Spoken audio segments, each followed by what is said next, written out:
প্রতিটি বাবা-মার কাছে সন্তান একটা খুবই স্পেশাল একটা জিনিস। আসসালামু আলাইকুম এভরিওয়ান। কেমন আছেন সবাই? আশা করছি ভালো আছেন। অনেক দিন পরে একটা ব্লগ নিয়ে চলে আসলাম। কে কোথা থেকে ব্লগটা দেখছেন অবশ্যই কমেন্ট করবেন। তো আজকে যেহেতু আমার সামিনের ৪ বছর পূর্ণ হয়ে গেছে আলহামদুলিল্লাহ। সেহেতু তার আবদারে বলতে গেলে সামান্য একটু আয়োজন করব। তো যাই হোক কাউকে ইনভাইট করা হয় নাই। আমার ফ্যামিলিতে যারা আছে আমরা সবাই মিলে একটু কেক কাটবো, মজা করব। তো কে কোথা থেকে ব্লগটা দেখছেন সবাই পুরো ভিডিওটা দেখবেন। চলেন একটু বিরিয়ানি রান্না করি, আপনাদের সাথে ভাবলাম একটু শেয়ার করি। তো এখানে হচ্ছে গরুর মাংস সকাল সকাল ঘুম থেকে উঠে হচ্ছে ভিজিয়ে নিয়েছি। তো ফ্রিজ থেকে নামিয়ে হচ্ছে ভিজিয়ে নিয়েছি।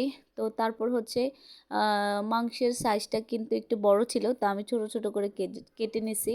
এখন হচ্ছে এখানে সব ধরনের মশলা দিয়ে ম্যারিনেট করে নেব। তো এখানে যা যা লাগবে আমি কিন্তু সব মশলা রেখে দিয়েছি। যারা ঘরোয়াভাবে বিরিয়ানি রান্না করতে চান তারা কিন্তু দেখে নিতে পারেন।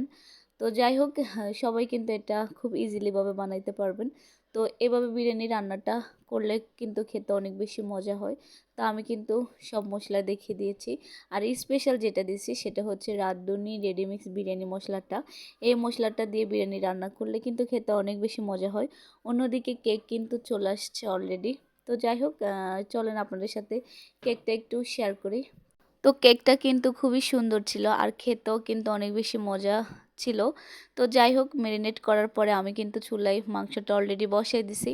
তো এই মাংসে কোনো পানি দিইনি, আমি কিন্তু সুন্দরভাবে কষিয়ে কষিয়ে মাংসটা হচ্ছে সিদ্ধ করে নিছি অনেকটাই।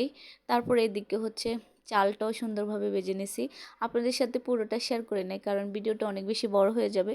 তো এদিকে দেখেন মাংসের সাথে এবার হচ্ছে সুন্দরভাবে চালগুলো ভালোভাবে মিশিয়ে নেব। তারপর হচ্ছে কিছুক্ষণ ভেজে পরিমাণ মতো পানি দিয়ে দিব।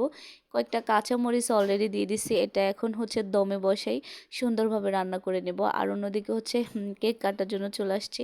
তো এখানে সামান্য আয়োজন বলতে গেলে করার কোনো ইচ্ছে ছিল না, কিন্তু ছেলের আবদারে করা।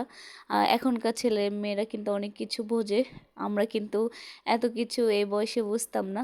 তো যাই হোক সবাই সামিনের জন্য দোয়া করবেন, সে যেন ভালো থাকে, তার সামনের দিনগুলো যেন ভালো কাটে। তো যাই হোক এদিকে বিরিয়ানিও হয়ে গেছে। তো আজকের ব্লগটা এ পর্যন্ত, সবাই ভালো থাকবেন।